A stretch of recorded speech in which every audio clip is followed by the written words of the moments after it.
வணக்கம். Alvin Jerin real estate private லிமிட்டடிலிருந்து நான் உங்கள் யுகன்ராஜ்.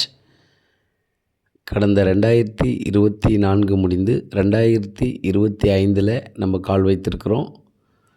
ஸோ இந்த வருஷம் எல்லாருக்கும் நல்லபடியாய் அமைய இறைவனை வேண்டுகிறேன்.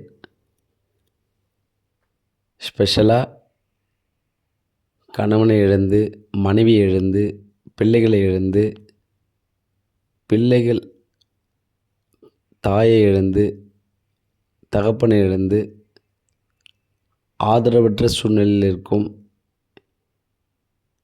எல்லாருக்கும் இனிய புத்தாண்டு நல்வாழ்த்துக்கள்.